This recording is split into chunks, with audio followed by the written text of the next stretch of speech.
Let's have a look at the Fuso starting grid and an HRT front row. James Courtney, fantastic job and a season best for Garth Tander. Jason Bright, as we were just looking at the grid a second ago, very good job. Car flowed very nicely. Lowndes and Van Gisbergen. There'll be some action on row 3, 5 and 6 on the grid. Tim Slade and Will Davison. Great job, Will Davison, to be the first of the Erebus Mercedes-Benz E63s. Nick Perkins, also a great job. Jamie Whincup, 10th for Walkinshaw Performance Cars in the top 10. Davey Reynolds, first of the FPR cars.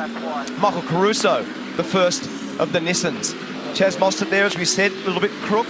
James Moffat, we just spoke to him a second ago with Fabian Coulthard. Mark Winterbottom, the series leader, way down in 17th position. And he's got to be very careful in the early laps of this race not to get caught up in all the drama that comes with street circuit dimensions and the lively start to this race, as I said, into turn 2. Always a concertina effect there.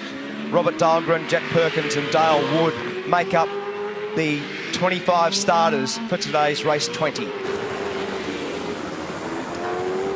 That's your Fuso starting grid, and that is the scene from the chopper looking down towards the eastern end of the racetrack, towards the Townsville CBD and to the coast and Magnetic Island off to the east. We've seen some beautiful imagery, and here one of the 9 cars that are carrying cameras for us this weekend. This is Tim Slade, Super Cheap Auto Racing. Got heart rate monitors on the boys as well, and they'll be working hard on a street circuit like this. Scotty McLaughlin driving the Volvo. Working brake temperature, working tyre temperature, 155 beats a minute. He's trying to get a bit of body temperature as well and some oil pressure in there too. He's off to the US on Tuesday. He's going to New Hampshire to see a NASCAR race next weekend, and his girlfriend's parents live in Phoenix, Arizona, and then he'll be off to New York, to Las Vegas, and having a little bit of a break between now and the next event at Queensland Raceway. Nice. Nice. Might join him. Bit of excess baggage. Will Davison, he's had a win here. Erebus Motorsport V8. Well, let's go down and join Barrett's. Hey, Neil, welcome to the best view on the circuit, the starters box. A privileged position to be for the start of the race. Now, as these guys grid up, and particularly our front pair, you'll watch the yellow flags of the marshals disappear. Once the cars are in position in the box, the engineers will run off the wall. Once all the cars are in, we'll see the green flag at the back of the grid. Damien White, who is in control here, puts up the 5-second board. At that point, he hits an ignition key, which counts down the last 3 seconds before the lights go out. So the lights go on at 5 seconds, they go out about 3 later, and we are good to go. 25 cars moving into position. Castrol, Townsville, 500. Beautiful conditions. Make no mistake, both HRT drivers want to be leading at turn 2. Who's your money on? Hard one, this one. Different format. Can't pick it. Green flag ready. We've had 5 wins here for Whincup, 2 for Tander, 1 for Courtney, 1 for Winterbottom, and 1 for Will Davison. Who will win race number 20 of the championship? Even jump by both the Holden Racing Team entries. It'll be the secondary part of the start that determines it. Still side by side through the first kink. Tander on the outside. Courtney on the inside. Look at McLaughlin trying to grab third. Tander drops in. He gets a bump from Lowndes. Bumped wide and to the lead. Oh, problem for Tander. And to the lead goes McLaughlin. McLaughlin, a beautiful opportunistic move down the inside. He leads. Then it's Courtney. Look at Bright. Bright's going to grab second here. They went basically into the corner and they've just hit the fence. Courtney's hit the fence on the way out of turn 3. They cost each other that. That was a bump from behind from Tander, who pushed Courtney out of the lead and back into third spot. So trauma for both the Holden Racing Team entries in the first several corners, and they've already lost massive track position. I think Courtney's wounded. The car's all over the place. He made heavy contact with the left rear, and we can still see it sliding there. And a problem for Mostert. Car number 6 has rotated. Probably got some help in that process. There's a lot to look at. Look at Lowndes. Skates in on the rear brakes. It's an absolute traffic nightmare down there. Oh, he's been spun. Seriously, that's one of the wildest first laps we've seen all year. There was so much contact between the cars, and they were bumping off turn 3, bumping off turn 1 up to turn 3. Lowndes has been part of all that, and that is a championship-defining moment. Too many people exerting too much aggression on lap 1. Race is won at the end, not the start. This is big damage for Lowndes, over and out. Sorry about that. That's the end of that. So it all started wildly down at turn 2 on lap 1, and it continued all the way up to turn 10. People being pushed, shoved, rotated out of it, and it's still going on. There's bits of mirror, plastic, paint, debris everywhere. It's McLaughlin, Bright, Tander, Slade, Van Gisbergen, Whincup, Davison, Courtney, Reynolds, Perkins. That's your 10. And in the weeds, throwing the rocks around there is Will Davison. I was really surprised by the aggression of Lowndes, but I was also surprised by the aggression of Will Davison and the other guys in the field. They're still bumping into each other way out of turn 8, Neil. Look, check this out, they're teammates. Look at Bright. He's all over McLaughlin here at the moment. This is a real return to form for Bright. I think previous best for him here has been a 5th. So this is great form. He's got this car working well. It's got a little bit of the door surround on the passenger side hanging off at the Team BOC car. Oh, I can't believe it. The two Nissan guys have just done half a lap alongside each other. And just let me check that one for you. Yeah, it's Rick Kelly and James Moffat there. Craig Lowndes has finished the last 81 races in a row today. That's over and out. And was approaching a record that was held by Russell Ingall. So, and a lot of people on the radio at the moment, even as I'm talking, just absolutely bluing about all the pushing and shoving and blaming each other. So there's a lot of emotion out there at present. There's Jack Perkins on screen, Geraldwin entry in the Ford Performance racing car. He's got his regular engineer, Dave Patterson, with him this weekend. Paul Sepranich did some work with him on that car at the last week. Look at the Dick Johnson Racing entries, Wilson Security. They're doing their best to carve each other up as well. It's teammate versus teammate. Jack's got a big lock-up going. Barely pulled it up. These guys are doing their best to have a shunt. Please. Just got to stop. Just, you can't do that. Have a look at this replay. Let's settle the heart rates. Lucky there's no monitors in here at the moment. Let's watch them. Tander on the outside. Courtney on the inside. Nice jump by Scotty McLaughlin. Lowndes jumped to the outside. It's on the camera cut when they get down to turn 2 where it starts to get silly. The chopper tells a bit more of the story. So Tander immediately moves across. Lowndes actually got a pretty fair jump. In fact, probably one of the better starts of the top half dozen. Garth tried to go around the outside, can't do it. And then there was contact down here, I think, between Lowndes and Tander. That started, and then Tander cannoned into Courtney. Bright squeezed Lowndes, who in turn squeezed Tander. I need to write all this down and carefully memorise it. Well, Tander was an innocent victim there because as Lowndes went from the outside to move across to the inside, he pretty much outbraked himself and caused the drama. This is it here now. So as he moves it over, bang, he hits Tander, he hits Courtney, and McLaughlin goes to the lead. Now, just back there, we're just about to say that all that bumping and grinding between Tander on the outside ended up having severe damage. And check this out. This is Lowndes down the inside of Courtney. They run each other wide. Tander then goes by. They hit as they do it. And then Will Davison, check this out. Will Davison was the guy who was jammed into the back of Lowndes' car as it's sideways. Bang, you're gone. You're turned around. You're in the fence. And it's that secondary part of the hit onto the left rear corner of that car that's done the damage. And don't forget, there's going to be stops here as well. Now, there's been a position change because Tander's climbed over Jason Bright here. So that's for position.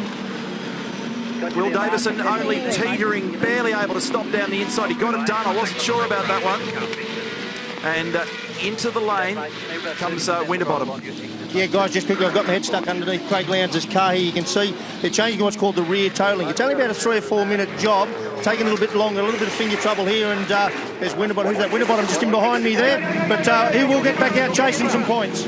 Yeah, so got their little bit of fuel away, and James Moffat was the other car that you could see there, the Norton Hornet, the Nissan entry. So James Courtney has fared poorly off the front row. He's gone back to 8th. And I'm amazed by the amount of contact that Garth Tander's car has had, that he's still in the hunt. So still this battle rages between Bright and Tander, and it's not going away because Van Gisbergen has moved onto the back. And they've had some pretty spiteful battles, those two, both Bright and Tander. And more contact and around goes Tander. What a shame. What a scrappy start to this race. The side squad's regroup, still in a good strong position here. Well, that was Bright, but he moved over to cover Van Gisbergen. So when you look at it, He moved over there, so he's done that. Then he got to bump himself, so he's already going too fast. He can't do anything about it. So when he's been bumped, he's arrowed into the back of Tander and spun him. Seriously, I've not seen a wilder couple of laps for a long time. So everybody coming in now, getting this first stop out of the way. This is remarkable stuff. There's nothing wrong with it, but gee whiz. Depending on your viewpoint, whether you're a server or a servee, you can have a slightly varied view on it. I'll tell you what, the Wixom driver after. I was about to say, Jason Barguana, the driving standards observer, he's going to forget about having dinner tonight. We'll have to do some takeaway for him. How about the teammates?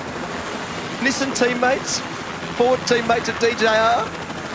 Meantime, Scott McLaughlin, Volvo, is the leader, 2.8 seconds over Jason Bright. Shane Van Gisbergen is third. Jamie Whincup is next, then Tim Slade. Then it's Reynolds, Tander, Rick Kelly, Lee Holdsworth and Todd Kelly. That's the 10. Already about a third of the field is pitted. Eyes forward.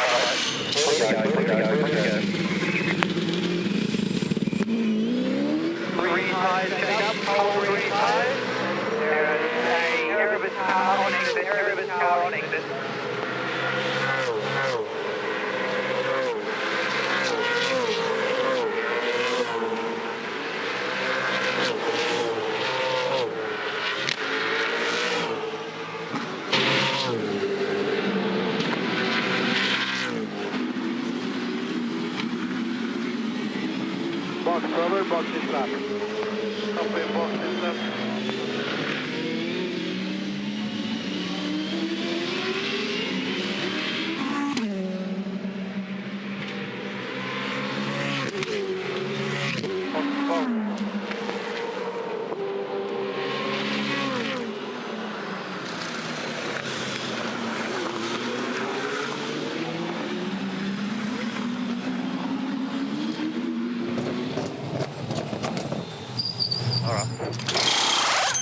Bit short. Move the drops go, mate. Move the drops go.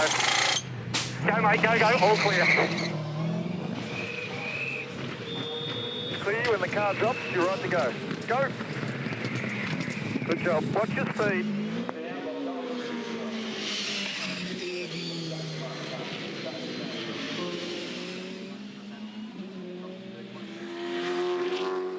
Well done, Robert. We have 36 laps to the end. 36 laps. Copy that.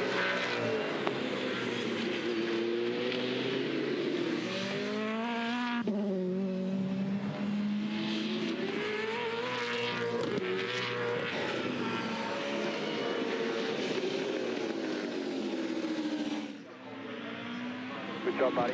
Keep it off the front, mate. Look after those fronts. And the friction continues here for the battle. Second place, we're looking at it. Jason Bright, Shane Van Gisbergen, because up the road, you saw a glimpse then of the Volvo disappearing. He's got a 3.9 second margin, Scott McLaughlin, but these two are still at it. Bright and Van Gisbergen second and third, then Tim Slade, who's been due for a result, in fourth.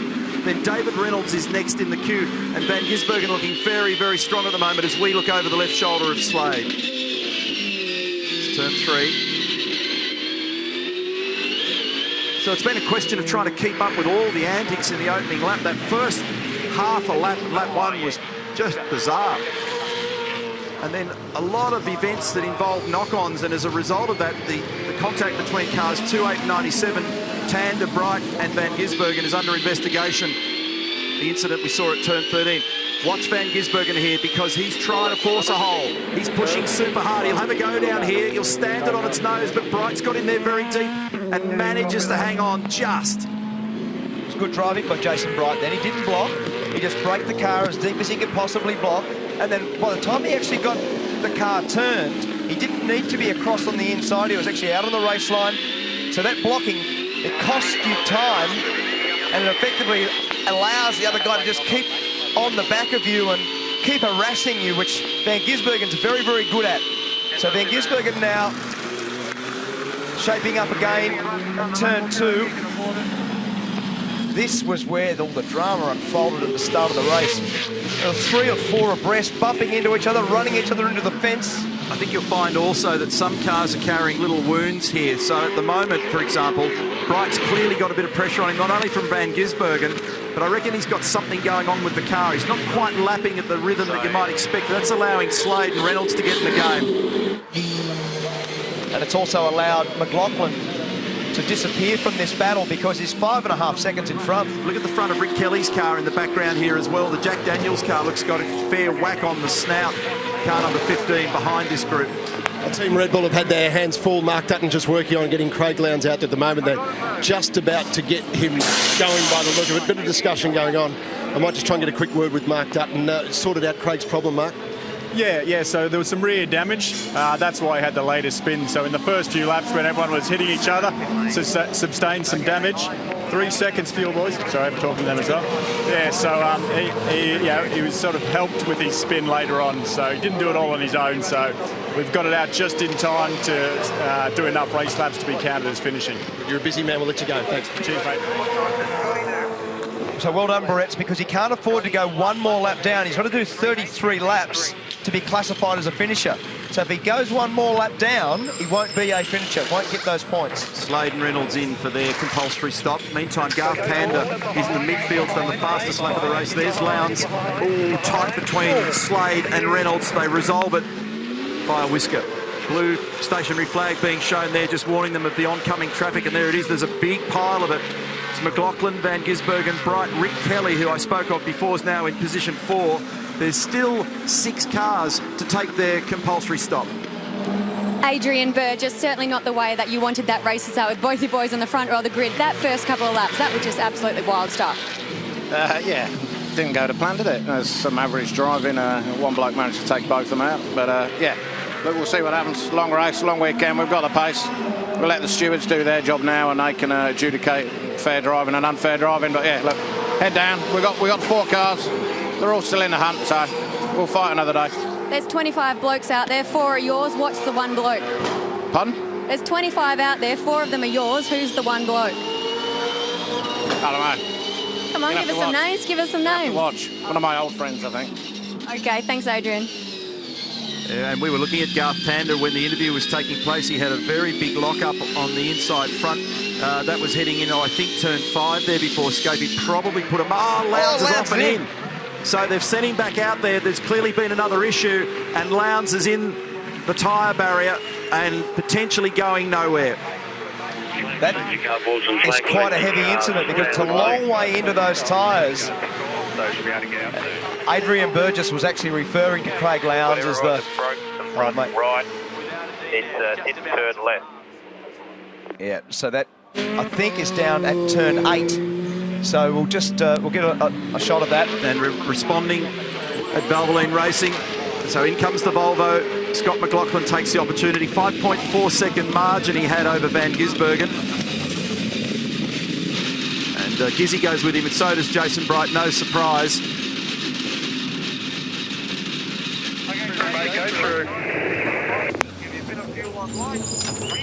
So just a little squirt of fuel here, rattle some rubber on. They're just doing rears only.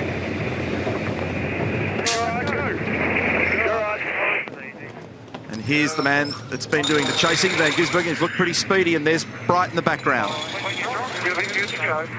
Had a bit of trouble just getting that right rear past the guard then. Some damage on the left rear corner of Shane's car. Gee, just got out in front of Rick then. Rick's got pace. This is good. Yeah. So he's in this. And he was the fastest car. A couple of laps ago, he actually did the fastest lap of the race at that time, a 15.16. This is Lowndes, sorry. It wasn't turn 8. This is turn 5. He went to turn left, and he's gone straight in. That's very fast. The approach to that corner is around 185 kilometres an hour. Now, he may not have been going quite that fast, but it's at least 170k. So they're under the control of the Petters Chrysler safety car. Lowndes is in the barrier at 5. Whincup, his teammate, is the leader.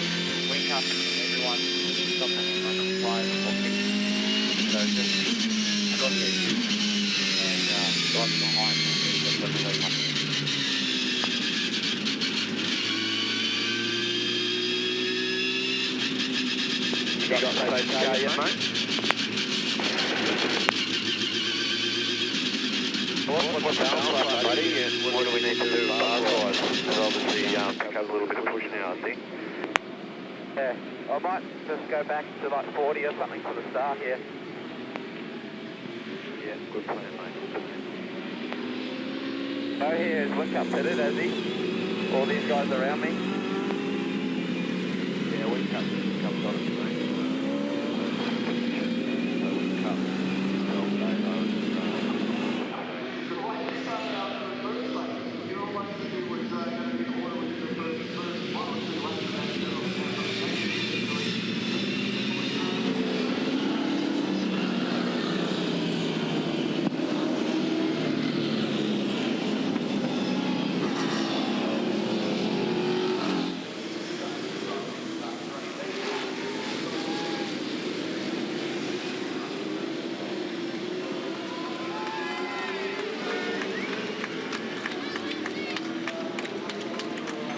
So Whincup, turning left, I think the camber might have done a little bit, you know, just giving me a little bit more understeer on the left turn.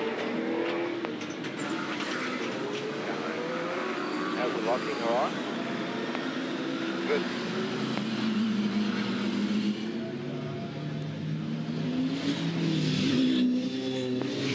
Frank Triple Eight will be brought in field but through to the back of the garages.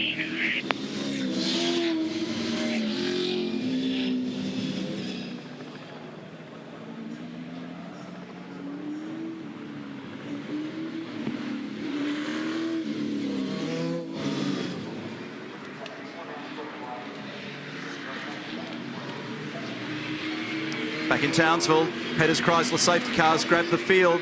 Craig Lowndes is the reason. He went off at turn 5. After he came back out of the pits, they were responding to a lot of damage on that car because he was turned around early in the race. He had contact with Will Davison and went off at turn 12, and the left rear corner of the car had a big whack. Here's the replay of what happened at 5. There's already left rear tyre smoke, tyre rubbing on the guard, but something's failed, hasn't turned at all. Even though he wasn't fully up to speed, it's still terribly quick there. At normal speed, it's 185 kilometres an hour on the approach. Craig is still in the car. They've got him on the flatbed truck there. And the big question now will be turning this car around. Listen to this.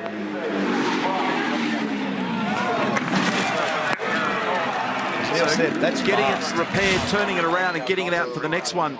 The mitigating factor here will be that this race counts for less in terms of points because it's a dual race combination this afternoon. 75 points for a win. Tomorrow it's 150 for a win. So that's a little let off, but there's not much time for Red Bull Racing Australia to recover. Restart time. Whincup is your leader. Then it's McLaughlin, Davison, Tander. Everybody's done their compulsory stop. They've grabbed their little bit of fuel. Most of them have grabbed a couple of tyres. And this is a cleansed field. It's quite mixed up. It's Holden, Volvo, Erebus Motorsport, Holden, another Holden. And if you missed the early part of the coverage, man, there was some stuff going on lap 1. Lowndes got into the back of Tander. Tander got into the back of Courtney. Mostert was spun halfway through the first lap.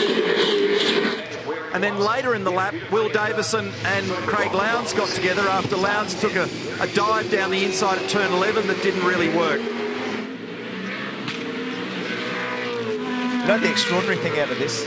Lowndes qualified the highest of all the championship contenders at the moment. He qualified 5th. We said Mark Winterbottom's in trouble. Jamie Whincup's down in 10th. Lowndes has had all that drama unfold. Now in championship land, Mark Winterbottom's 144 points in front of Jamie Whincup, who's moved to 2nd, and Craig Lowndes drops back to 3rd, 50 points arrears of Whincup. Sometimes it's just the way that it unfolds. There it is, confirmed for you on screen. But there appeared to be just massive amounts of aggression in the early part of this race. And it was up and down the field in a lot of areas. And probably what helps to trigger this is that everybody knows that you've actually got to work really, really hard to be able to get track position early on.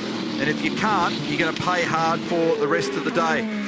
It's Cadell, Courtney, James's little boy. G'day, mate. It's very cute. And his dad's 6th at the moment.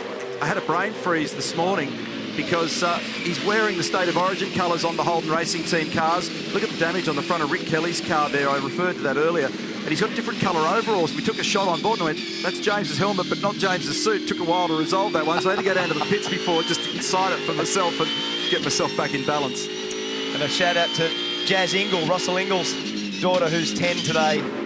Congratulations, darling.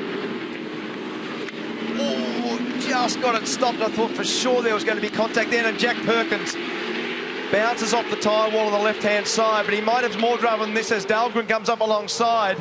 There's Tim Edwards looking on, and they have a little bump, so Dahlgren bumps Perkins, and then Ingle goes down the inside and grabs both of them. And he copped a scratch on the way too, so more paint exchanging going on into the final corner, and again another mix-up of positions here. It's a 0.7 second margin for Whincup over McLaughlin, and then it's Will Davison, Garth Tander, Nick Percat, James Courtney, Van Gisbergen, Slade, Reynolds and Caruso. There's that damage on the Nissan. Looks bad, won't really have any detrimental effect on handling. You're going to keep a bit of an eye on cooling. And the other issue there is that often it makes it a little difficult to sight the corners, like right here at turn 5. You just can't see the apex when the bonnet's folded up like that.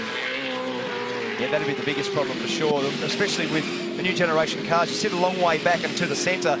So with that bonnet raised up like that, for sure, the left-hand front curbing, and anywhere where you're close to a fence, you have to be very careful there with the clearance.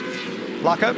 Yeah, just want to have a quick word with Timmy Edwards. I mean, from a championship point of view, with Lowndes out, that's probably not a bad thing for you, but really, you haven't really, with Mark Winterbottom, capitalised. He's still running around in 12th. Whincup up front. Look, yeah, we're not really worried about what's happened to Lowndes. You know, we haven't got good enough pace at the moment, so, you know, we've got some work to do. Unfortunately, when you're stuck in traffic, you know, I don't think you get to see our true race pace, because I think we have got a better race car than a qualifying car at the moment. But, you know, at the end of the day, you know, we've got to qualify better. We're going to make it hard for ourselves if we don't. Tim, and I have just briefly asked you, I saw you at the computer here. Looks like you're about to fire something into the stewards or not. You got a concern? Oh, no, just that when Rick exited the pit lane under the safety car, Frosty reckons they got to the safety car line. He was ahead of car 15 at the safety car line. All right, thanks for the heads up, pal. Look at this exchange going on here for 10th at the moment between Michael Caruso on the outside of Jason Bright. Oh, another little paint exchange. Falls in favour of Jason Bright, but both of them were nearly out of road on a couple of occasions there. Bright emerges on top. So for the time being, he's grabbed 10th. We're riding with Frosty, whose pace is not bad, but traffic is the issue, although he's not that close to the back of Caruso at the moment that it should be affecting him. Last lap for him was a 1 minute 15.4. He's about half a second away from the peak pace being set by Jamie Whincup at the moment. And basically all the guys in front of them, Neil, are doing the same speed. We'll give you some lap times in a second. So Whincup was the fastest, the 14.9. 15 for McLaughlin, 15.2, 15 dead, 15.3, 15.2. So all the guys through to Courtney, and that's Garth Tander. For position 3. Down the inside of Davison. All the way down to Courtney, who's in 6th. They're basically doing the same lap speed. So good battle at the front end of this field. Well, Craig Lowndes' car is out the back of the pits, just coming off the flat top at the moment, and his engineer Jeremy Moore is here. Jeremy, what do you make of all this? What can you piece together? At the moment, not really a whole lot. With something obviously broke or let go to make him not make the corner, and we've ended up a lot more damage than what should have been. It's a shame. We're looking like a good run there. Our championship contenders behind us, and we're looking like we'll get some decent points, but it wasn't to be. I think we're going to fight against time to beat get the car ready for the next race. I think it's a bit of a struggle. I think we're out for today and a big hit in the championship, I think. So we've just got to try to make amends tomorrow and do the best we can from here on in. Big job, mate. All the best. Thanks, mate. Significant bruising on that car, isn't there? I mean, the panel work's one thing, but it's just a question of what is going on with the tube work underneath the car and just how much structural work they're going to have to do. Here it is. This is the reason why. Turn 5 in the marbles. Car wouldn't turn for some reason. We'll find out why a bit later, but he's gone in pretty quick there. Now, he wasn't at full speed because the left rear tyre was already rubbing really hard on that guard. But I venture to say that Craig was still doing the best part of 160-odd kilometres an hour when he's fired in there. Jamie Whincup is the man in control. He's got a half-second margin. Scotty McLaughlin has actually closed that gap ever so slightly.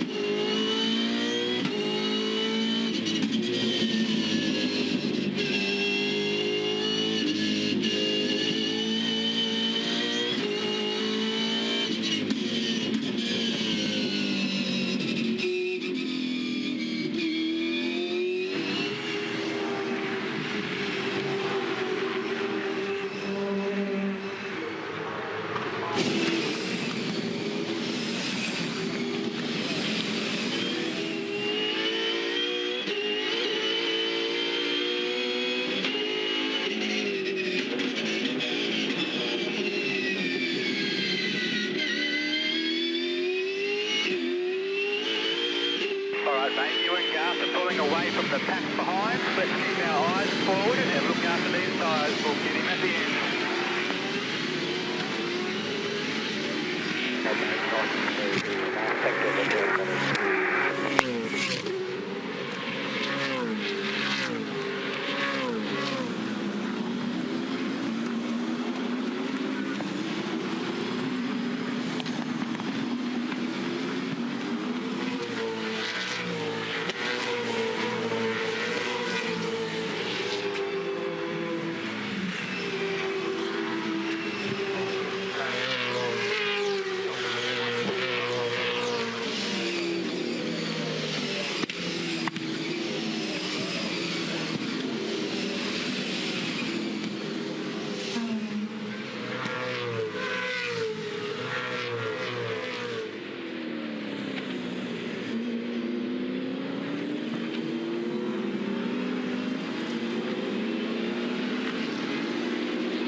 It's a beautiful day in Townsville, as you can see. Check out that view. That's Magnetic Island, just to the east of the Townsville CBD. What a race. It's lap 22 of 44, race 20 of the V8 Supercars Championship, and this is the replay of the start. Lowndes got into Tander. Tander got into Courtney. Here's the replay. Bang, bang, bang. Skittled the field, and out the other side popped Scott McLaughlin, but the nonsense didn't stop. The pushing and shoving continued all the way through the first lap. There was a lot of stuff going on up and down the field. Jason Bright was mixed in here with James Courtney. Courtney clobbered the wall. I think that actually hurt the car at one point. That's the reason why the Jack Daniels car's got all that bonnet damage. So Chaz Mostert was rotated there. Rick Kelly was the one that had a lot of damage on his car. Lowndes tried to make a move down the inside of Courtney. That didn't work. Here it is again in replay. And then as they got further around the corner to turn 12, Will Davison and Craig Lowndes get together. And this is what happens. Craig goes round. A little touch at the front was no big deal, but the secondary part of that impact did a lot of damage to that car. They put him into the garage. They returned it because they needed to get him classified and out there. Van Gisbergen, meantime, hits Bright. Bright hits Tander. Tander does a 180. Adrian Burgess has got plenty to say about it. And then they sent Craig back out. The car still obviously carrying a bruise. And then he couldn't get it turned at 5. It's gone straight into the wall. Whacked that tyre barrier and done substantial damage, and a huge question now as to whether or not they get it out for race 21 this afternoon. Venture to say that it might be game over for them, and we won't see that Red Bull Racing Australia Commodore until tomorrow. We'll follow that story for you through the afternoon. A lot of Lowndes fans out there. Meantime, half a second, that's what it looks like. Gap first to second, and you can see the green boxes. They tell a story because McLaughlin's racing. Balance is obviously good with that car as the race is progressing. In the last several laps, he just keeps on clawing back millimetres to Whincup. Tander's making progress. We saw him get by Davison a bit earlier, and at the moment, it's a season best 5th for Nick Percat, but boy, has he got some pressure. He's got former champion James Courtney and a teammate right behind him, and Shane Van Gisbergen, who's been performing beautifully in the last few races with the sort of pressure driving that we've seen from him. So Nick's got his hands full in these next few laps. He has, and that's been a very good drive by Nick Percat today. This is this mad helmet cam of Rick Kelly's. We were able to clear up that damage. You can see there, that's the left-hand front bonnet that's peeled up. And I heard Tim Shankin say over the radio a second ago to check that out. They've had a really good look at it, and it's apparently secured okay, so the officials are going to let them go. Van Gisbergen saying he's got no rear tyres. I've got no drive at all. Car number 97, VIP Pet Foods, from 7th position. He's sandwiched between Courtney and Slade. We're riding with Rick Kelly. He's 13th at the moment. So that replay that we saw in the highlights there tells the story. And I didn't see who it was who checked everybody up, but Mostert was a bit of a victim. Someone was stumbling in front of him, and then Rick went into the back of Mostert. That's what did that damage. Yeah, I need to learn shorthand because there was that much going on in the first lap. I was struggling to keep it all under control, trying to manage the paperwork. Rightio, so Rick on screen at the moment is 13 seconds off the lead of the race. We've had a Petters Chrysler safety car intervention to recover Craig Lowndes. This is down at turn 11 now for Rick. First gear down there to launch that car back out. He uses first again at this final corner at turn 13. It's a beautiful little racetrack, this one. It's just 60 kilometres an hour here. Punches out the other side, then it's a short shift to second, manages the wheel spin. Here's the race leader. That margin continues to stay very tight. Guys in the Red Bull Transporter, Craig Lowndes is back, just been medically checked out. Let's start with that. You okay? Yeah, fine. They couldn't find anything, which is normal. That was tough. I mean, that was a big impact. What happened, do you know? Well, after the first impact, when we tagged the wall coming into pit entry, it obviously bent the steering, but it also bent the rear. The guys have done a great job getting me back out. JJ was on the radio saying we got a lap in grace to try and get some points back and or get some points for the race. I went out of 3, over the crest, about to hit 5, turned the wheel, but nothing happened. She went straight in. So very quick, but thankfully the tyre absorbed most of it. It looked probably worse than what it felt like inside the car, to be honest, because it was sort of the nose buried under the tyres, got to the windscreen, which when it stopped, and of course then I couldn't get out, so I just had to sit and wait to be retrieved, which I did. Now hopefully we can see we can get the car ready for race 2. This is the chat, obviously, we didn't want to have, and the car's in a bit of a mess, but so too is your championship as a result of that. This is going to be tough now. Oh, it's been a hell of a year. It's been up and down like a yo-yo. So, yeah, we've got great speed. We've picked up some elements where we struggled last year, which is qualifying. We've now picked that side of it up, and we've unfortunately lost the other side of it, which is the racing side of it. So, a bit of a bad luck. Look, that's motor racing. We all know you take the good with the bad. So, hopefully now, fingers crossed, we can get the car ready for race 2. You're 195 points back from the lead, but we know this is a long season. We do know anything can happen. Oh, look, definitely. Like, we still haven't got the endurance side of it, which is, 300 points solely for our race. And that can definitely make or break a championship. And we've always said, you come out the backside of the Gold Coast and you know whether you're still in the hunt. And look, if the points are still there for grabs, I'm going to take them. So now bets are off. I'm going to try and win races. Yeah. And we know you'll keep punching. Good on you. Thanks, Lowndesy. Hey, do you want to say good day to the kids? Yeah, thanks, Brett. Probably won't get a chance. Hi, Levi and Chili. Good on you, mate. Well done. Neil Crompton, you were just asking about how far into the car this damage might have gone. I'm just standing here having a bit of a walk around the car. Everything's sort of pointing in the right direction. The guys are into it. It's up on stand. I'd actually say it is repairable. A lot of damage around that front radiator support area. They're putting a front left upright in it, which is a major suspension component. But I'd say absolutely repairable. And a good sign of that, there's a really good productivity situation down here, but not panic. And there's a difference. So we're watching this fantastic battle here at the moment between Reynolds and Slade. This is for the back end of the top 10. Can you believe it? On it goes. Incidentally, V8 Supercar fans, you can track the series via Facebook, and we've hit the 500,000 mark, on our way to 1 million. Can you believe that? We've got a problem. Slade's got a drama. Why did that suddenly just check up? So all of a sudden, it appeared to have been an issue there with... He's got some steering problems. I heard him say a minute ago he's got some steering drama going, so... Bryce Seals. Just... Oh. What a shame, because he's been showing lots of speed this afternoon, Tim Slade. You can see how off-centre it is there, but hard to... He's just coasting there at the moment, so he's dropped back all the way to 12th position. He's just trying to stay out of everybody's way. We saw him up as high as, I think, 4th earlier in the race. So 1.4 seconds now, by the way, between Whincup and McLaughlin. And then Tander in 3rd place. And race control just monitoring car number 47. So let's have a look at these margins for you, just to establish the order. Whincup, McLaughlin, Tander. Not a bad recovery. Then Davison, his former teammate, who's had a win here. Perkins under huge pressure from Courtney. No rear tyres was the word from Van Gisbergen. Bright, then Reynolds, then Caruso. Then it was Winterbottom, Rick Kelly, Fabian Coulthard, James Moffat, Lee Holdsworth, Scotty Pye, Chaz Mostert, Russell Ingle, Todd Kelly. Down the inside, car 17 is David Wall. Jack Perkins behind him. Oh, a little bit of hip and shoulder between these two. Tim Slade is in the pit lane, and they're just trying to examine the front of that car at the moment to figure out what the problem is. That was pretty wild. Then I thought there was going to be another drama between turn 2 and turn 3. It's probably not over yet because Jack Perkins is just buying into this behind Todd Kelly. This is for 19th, 20th and 21st. Whincup's just edged away from McLaughlin just a little bit again in the last couple of laps. It was down to roughly 0.5 of a second. Now it's 1.6 seconds. This is on board. Looking back at Scott Pye, one of the 9 in-car cameras that we've got for you this weekend. It's a great shot, isn't it? Gives you an idea of what's going on in and around that cockpit at the moment. So he looks in the passenger side mirror, glimpse in the rear view mirror.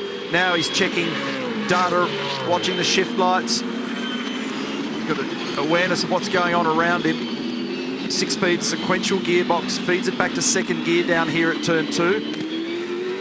Little kink in the road and the gear shift up to 3. Quite bumpy down here. You've got to use a bit of the curb to be able to be quick round here. Let's stay with this.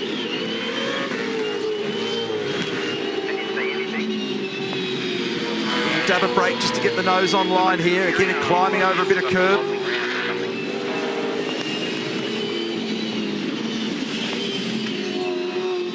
This is down at 7. It's a favourite bit of the track here, cross Boundary Street.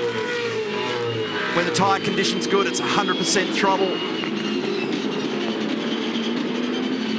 This is where Lowndes got in strife right at the beginning of the race, through 11 and 12.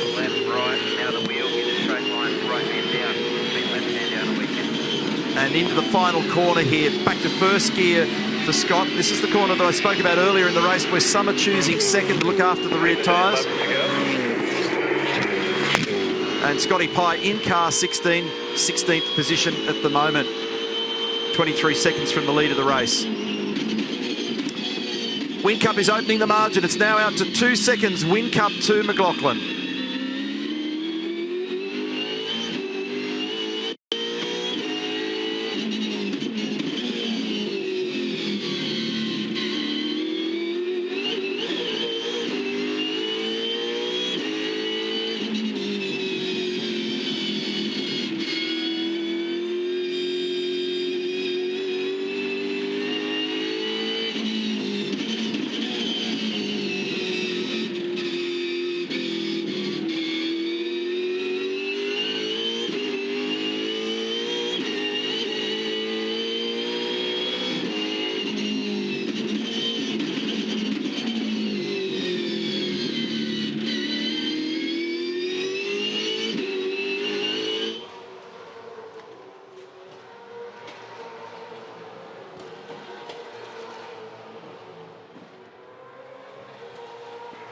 Up on the front roll bar from here, mate.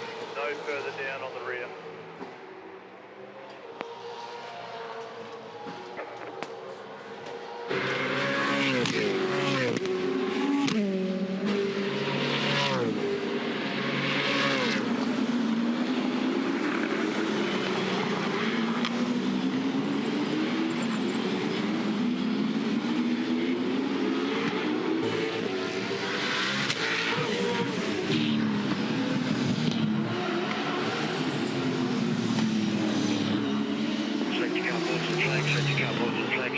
Scramble, safety car scramble.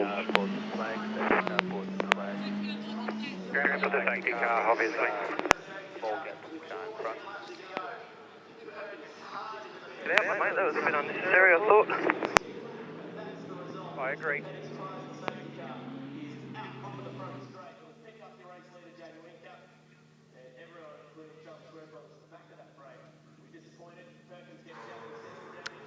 And for the second time today, the Petters Chrysler safety car intervenes because Jack Perkins is in the wall on the exit between turns 2 and 3. Tim Slade's car's still got problems. They're looking under the front of. There's the owner of Jack Perkins' car, the Geraldwyn entry, Charlie Schwerkolt.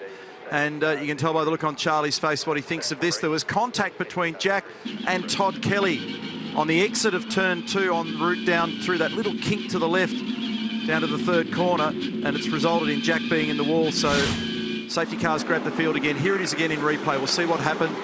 So Jack down the inside, gets it cleanly done, and then on the crisscross, as Jack came out the other side, they checked up, and then contact. Todd touches the right rear corner of Jack's car Here it is again from the other side now. So Jack's moved to the right to try and cover. Todd doesn't want to have a bar of it. Bang. And that's a lot of damage. That, particularly that sort of concrete wall damage at that sort of speed will be front right rail on that car and the cross member, all the associated front upright, hub, disc rotor, a lot of the damper, everything will be damaged, and that'll be a big job. Down here with Charlie Schwarkolt, team owner. Charlie, that looked expensive, and I don't want to depress you any more than you need to be, but I'm guessing you're going to have a bit of a view on that incident. Yeah, it doesn't look good, does it? I reckon Jack got the raw end of the deal there. He did, mate. It's a tough gig, isn't it? It's an expensive game. It's tough to get up there, and Jack was going along pretty well there. It was a good race, but I'm not so sure about the contact from behind. No, it was a clean pass, and anyway, I'm sure it'll get investigated, and yeah, not good at all. All right, keep your chin up, mate. Thanks, man. Thank you. Well, I think it takes two to tango with that one, Larko, because he moved over, and then you're driving along effectively in a straight, got a little kink in it, and he didn't have enough. There's still an overlap, didn't have enough room to get across there, and there was contact. So I think in the end, probably it was a 50-50 deal. Stay with us on the streets of Townsville.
Everyone's coming back to the broken race car.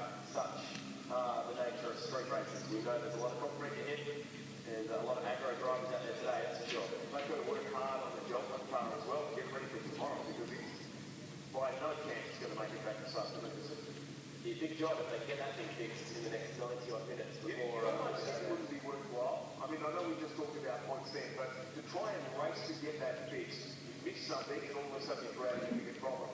It's just like that. Exactly right. Just trying to get it right now, focus in on the big one tomorrow to the game.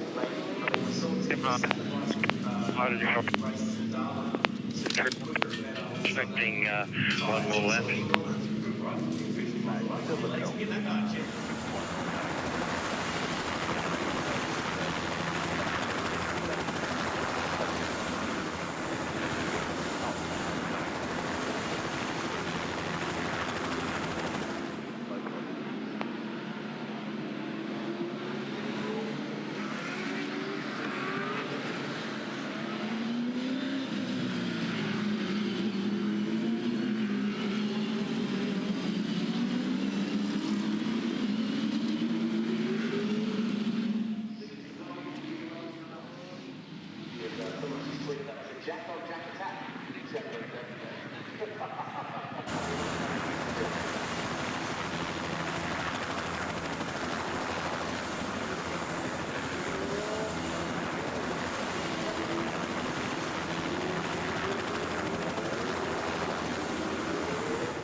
Beautiful shot looking overhead. Townsville, we're in Queensland, and we stay in Queensland for our next V8 Supercar event, Kotire Ipswich 400. First weekend of August, coverage on 7 and 7, mate. We look forward to your company on that one. Don't forget to join us also for the second V8 Supercar race later this afternoon, and another coming up again tomorrow. Incidentally, Race Control is going to investigate the incident between Todd Kelly and Jack Perkins between turns 2 and 3, the one that triggered the second Petters Chrysler safety car. There's the confirmation for you on screen. So it's been a big get out of jail situation here for Jamie Whincup so far today, Scafey. Field crawling along under his control at the moment when you consider that he qualified in 10th, all the fireworks in front of him. Great move in Darwin to move up into 3rd in the championship. This is manna from heaven for him. He's just going to grab points here and is potentially staring down another race win. Absolutely, and Mark Winterbottom in 11th position. I'm looking forward to this last 10 laps because this will have given everyone a little reprieve on the tyres, cool all that down, and let's get on with a sprint race to finish this one. Race 20, the Castrol Townsville 500. So nice restart here for Whincup, taking the pressure off himself straight away. Tander's managed to shadow McLaughlin instantly, and so Scotty had to cover, but now the crisscross is on and Tander feeds it in. He keeps the speed up and gets away with it on the other side. Nice job. Clever bit of experience used there, and McLaughlin tries to respond down the inside of 3. But that was a nice job. He ran it in quick, ran it in under the brake, diagonal straight to the corner. And this might have been a little reprieve for those rear tyres also for Shane van Gisbergen. He was complaining bitterly on the radio about 5 or 10 minutes ago at the back of Courtney's car looking unstable there. Remember early in the race, he touched the wall with the left rear. So there's probably a little bit of geometry damage there, and he's under a big assault at the moment from van Gisbergen. Gee, there was almost contact then. Wow, that was close. He just covers him a little bit. Courtney just moves it over, but he's running there a little bit too deep.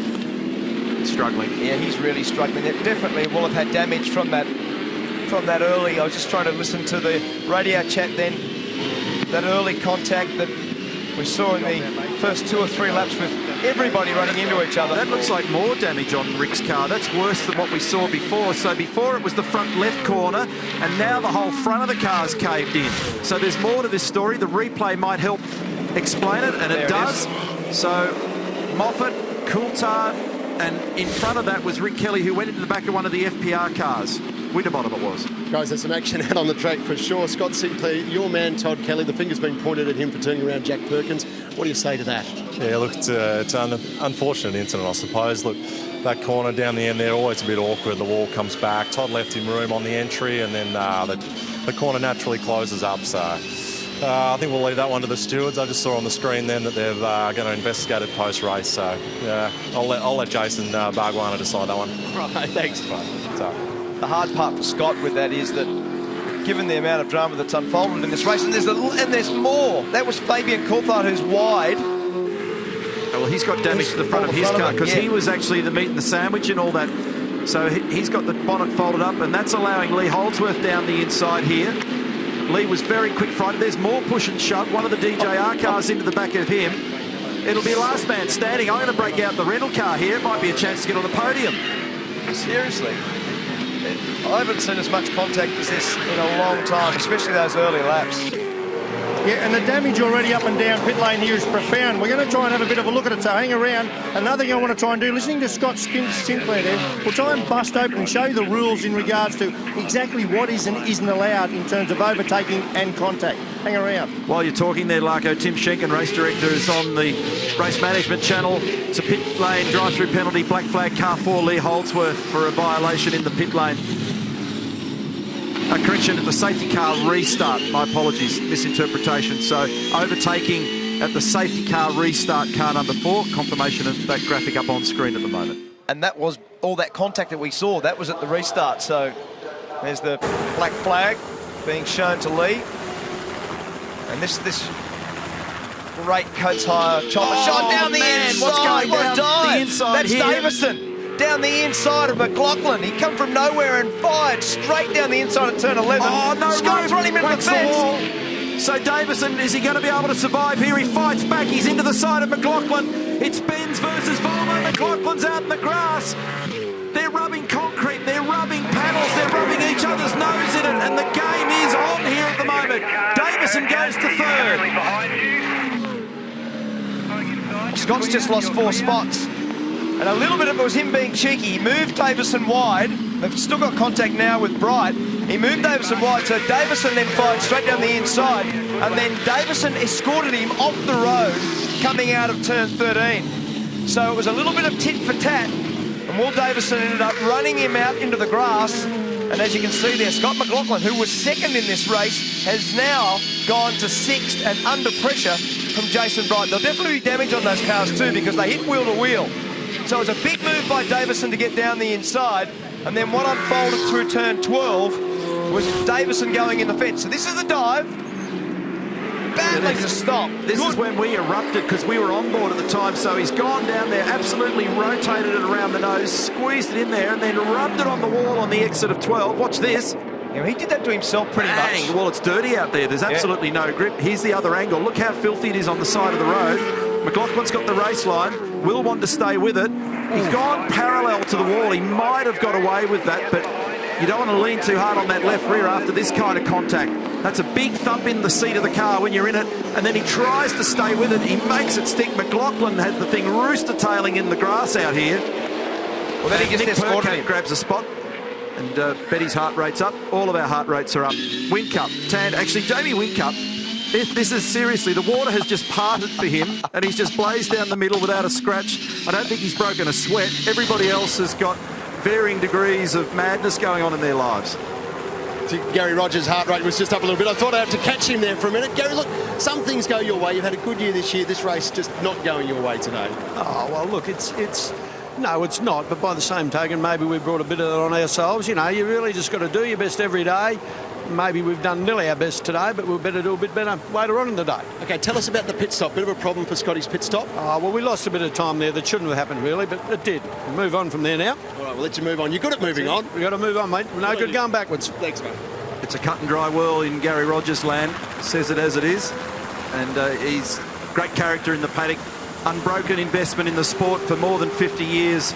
And he knows what he's looking at and has done for a long time. His man, Scotty McLaughlin's 6th at the moment, and his other operator, Robert Dahlgren's down in 20th in car 34. And why he's saying that is that the little mistake in the pit stop took them out of the lead. They were in the lead of the race prior to all the stops. And then as it unfolded, you get a little bit too far back. And then at the restart, Garth Tander was a very aggressive move. These guys have had a bit of history over the last little while, Van Gisbergen and McLaughlin.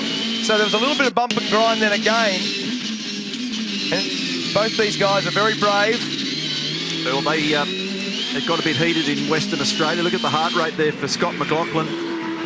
He's working hard in that car at the moment. And there'd be a fair bit of frustration in that process too, because when you've been in a commanding position, everybody knows how hard it is to win a V8 supercar race. When things go wrong, particularly if they're outside your control, it's easy to frazzle. Hey, Tim Slade, it's been a wild old day out there, but unfortunately you finished the race in the garage. It's been a bit of a mystery problem for you guys. The right front steering seems to just have failed for no reason.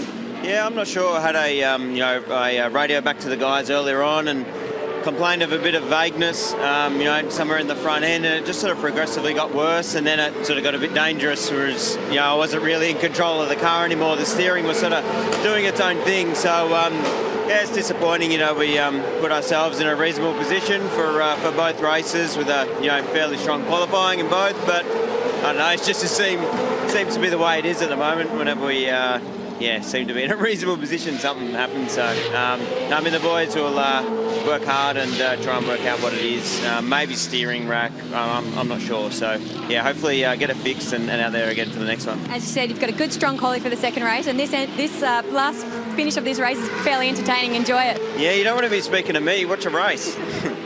And we are watching Mark Winterbottom claw back into contention here. He's 11th behind Michael Caruso. So these are important points that he's gathering in the process here at the moment. So for this particular event, remember it's a split scenario today. 2 125k races. And it's 36 points that he'll generate in 11th at the moment. But you can see there's some incentive in front. If he can grab a few more of these spots, and that's not going to be an easy task, it's Caruso, Reynolds, Courtney, Bright in front of him. They've all been racing for sheep stations today. But consider how far out of the game he's been at different times during this race. this is a little bit of a return to form for him. Well, exactly. The guy that's the major beneficiary is Whincup. We've said this before, that he's just had a charmed run in this race. But the gap that Winterbottom had coming into this weekend was 161 points. At the moment, it's 147. So he's really 14 points away from the lead that he had before. Keep in mind, it could have been a lot worse when you qualify where he did. Now, the other thing that's happened here, because of the two Pettis Chrysler safety car interventions and the time it's taken to clear those cars, this event will be time certain. So we'll monitor that for you as well. It may not run its full 44. 2.4 seconds is the gap, Whincup to Tander. Then Will Davison. So this is going to be a good result for Erebus on current numbers, and also have to dip your hat to Nick Perkins here, who's shown some form today in qualifying. And second time this season he's been prominent, and in his first full-time championship year in the main game, Nick Perkins in one of the Walkinshaw racing cars. You've got a grin on your face here. Well, from 10th, there is no way that Jamie Whincup lined up today. Look, I think it was actually a little bit of sweat then. Just, oh dear. But there is no way that he would have thought that. It's the last lap. I just heard race director Tim Schenken call that. They're monitoring the timing up there. So leader has commenced. The last lap is the information going out on the Natsoff computer timing at the moment. Here's third place, Will Davison. Now for Whincup, this will move him on to race win number 81. He's got less than 3 kilometres remaining, and this is a tremendous recovery from the deep. So to have qualified where Mark said before down in 10th, with the calibre of the people around you that you're racing, it should not be possible. But they've all managed, in some form or another, to tear themselves apart. Crowd loving it. Sitting out there in beautiful conditions, watching some extraordinary, tough, challenging, energised motor racing. V8 supercars at their best. Cars sliding, people pushing and shoving. There'll be plenty of aggravation after this race. And remember, they've got another one to come. And then tonight, they'll have to sit down and analyse it all, make better cars, go through the adjudication process. But it's all about this man again. Jamie Whincup wins on the streets of Townsville, just as he's done 5 times before. Red Bull Racing Australia. Roland Dame team principal there on the wall, congratulating his crew. Dave Couchy, engineer. Mark Dutton, team manager. Oh dear. I don't want one of those. That's a passionate Roland Dame. That's a beautiful drive from Whincup, and completely stayed out of trouble. Just, you know, it doesn't look to me as though there's a scratch on that car. Well, he was the beneficiary of all the wild, and there was some lunacy. I mean, there was some bumping and some push and shove early in this race that there will be plenty of stewards reviewing of that as night unfolds. And again, they've got one more race to go. So he got away with that. He moved forward whilst the other guys are running into each other. Look at the reaction. It's fantastic. It's just a great atmosphere at this place. It's probably the best general admission viewing of any racetrack we go to in Australia. And this is the beauty of street circuit racing. You know, concrete walls, consequences are big. If you make a mistake, you trip over a curb, things get broken. And this is a nice job, Will Davison. Well done to Erebus Motorsport. Impressive performance, and they had genuine pace. It wasn't just the demise of some of the others there either. They've actually been quick on Friday, quick in practice, quick in qualifying, and quick when it was important, when you had to race and get those points. So Whincup off the racetrack now. Marshall's congratulating the crowd, enjoying it.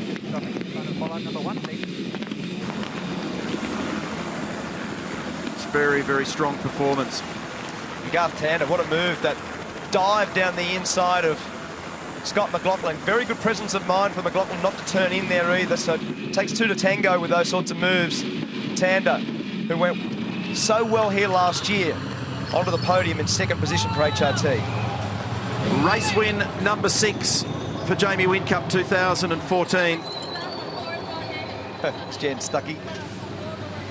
And I'll guarantee you that he didn't think that was possible. I mean, they'll talk a positive game, you know, that it's always possible and you take it as it comes, blah, blah, all that. But the reality is from 10th, you think it'd be a pretty tall order to grab a win today, and he's done it.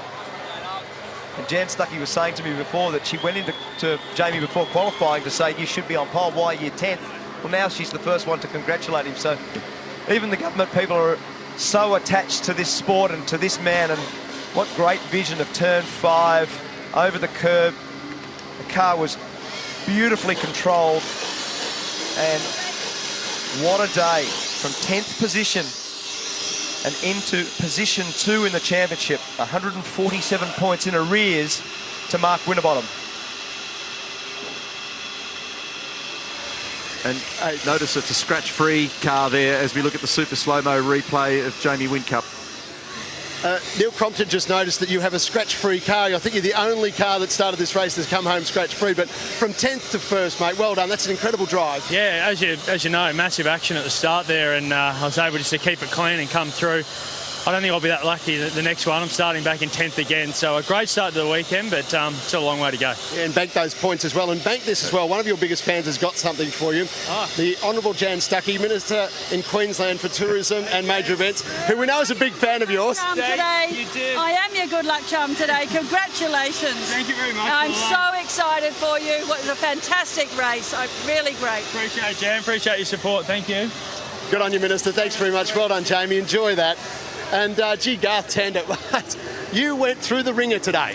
Yeah, up and down like a yo-yo today. So car was fantastic. It's a real shame what happened down at turn 1 where I got pushed into James, and then I saw what happened with James again in the second part of the lap. And then I got turned around. So it was all happening for us. But car was mega. Guys did a great job in the stops. Didn't quite have enough to get to Jamie because I think probably had to use the car a bit too much in the middle part of the race to get through the field again. So thanks very much to the guys. We had a really solid Darwin, and it was a nice way to start this weekend. All right, we'll keep an eye on you too for these next 2 races. And thanks to Castrol, the trophy for today for 2nd place, GT. Congratulations and well done. Well, Davison, good to see you on the podium, mate. Well done. Hey, that was really, really hard fought. And there was a great little moment of jostling there between you and Scott McLaughlin. Well, yeah, I tell you what, I had no right mirror, no left mirror, and about 7 laps in, the centre mirror decided to just fly off in the cockpit. So I was flying blind. But yeah, I mean, we had really good speed early. I got a bit of bent steering in those early laps as well. There was carnage going on, but I'm just so thrilled for Erebus. I really am. My engineer Luke, the whole team. Yeah, it's a big milestone. It's been a while since I've been on a podium, and I'm wrapped. With Scotty, I'm not sure. You know, I was on his outside. He sort of moved me out, and I hit the wall. So I wasn't having any of that, and I jammed it back up the inside. So, yeah, I wanted to give these guys some silverware. I'd been 4th this year, and, you know, I had a sniff of that trophy, so we went for it, and I got it. So I'm wrapped. And big hello to Mum, all my family at home, Claire, Johnny, Sophia, my dad, everyone. It's plenty more of these to come with Erebus. Yeah, good stuff. Well, we spoke on the grid at Darwin. We said it was about time this was going to happen, and you've delivered early. That's fantastic, mate. Congratulations. Grab the silverware on behalf of Castrol, the trophy, and well done on Erebus' first podium result. Well done. Second, Lee won at Winton. Second. Yeah. We might just try and grab a word with Mark Winterbottom here, because I can tell you this will be a reasonably intense debrief. Sorry to interrupt there, boys. I know this would be a pretty intense one, mate. 11th. Opportunity to capitalise on Lowndes being out there, but Jamie did the job. But what I actually feel for you, mate, because you're 19th in the next one. You just got a tough afternoon in front of you, and it's not fast enough. Yeah, if it was fast enough, you're okay. But we tried a few things then, but my complaints at the moment are poor braking, poor entry, and really bad drive. So I've pretty well covered all of the corner. It's not too bad down the straight, but the rest is bad. You just got to try and survive. So did our best then, got some points, but it's a worrying sign. We need to get it quicker, and that's 19th, not the worry, it's getting it quicker. And half the battle, as Jamie was probably a little bit fortunate to do, is to get through the carnage. Did you have some gauge of what was going on in front of you and around you? Oh, it was pretty crazy. So, yeah, all the mess happens, and then you charge on into it. So, it's pretty tough. So, just got to try and stay clean. And there's guys going around the outside for 20th and all that sort of stuff. So, ideally, qualify at the front. You don't put yourself in that position. Qualify there, deal with it, try and do the best you can. No brakes, no turn, no exit, mate. I hope your drinks are a good mix. Cheers, good luck. No talent. It's all covered. Certainly was a wild race. Here's the unofficial results for you, because there will be post-race investigations on the Super Cheap Auto scoreboard. 2 seconds the margin between Whincup and Tander. Season best performance for Garth Tander. Season best performance for Will Davison. And a season best performance for Nick Perkins. Congratulations to those guys. Mark Winterbottom, well, he salvaged one there in 11th position and got some vital points. He's still got a decent cushion, but some of that lead has been eroded. Race number 20, the Castrol Townsville 500. That'll be one that keeps everybody talking in this paddock for some time. Beautiful shot looking over the top of Castle Hill, back down to Townsville, and that beautiful shot of the ocean. There is the situation in the championship points. 147 points is the gap between Mark Winterbottom and Jamie Whincup. Jamie just absolutely drove a great race today and was able to capitalise. Big problems for Craig Lowndes. He drops a spot. Fabian Coulthard next. Moving up one spot into 5th is Shane Van Gisbergen, and James Courtney's gone down a spot in 6th.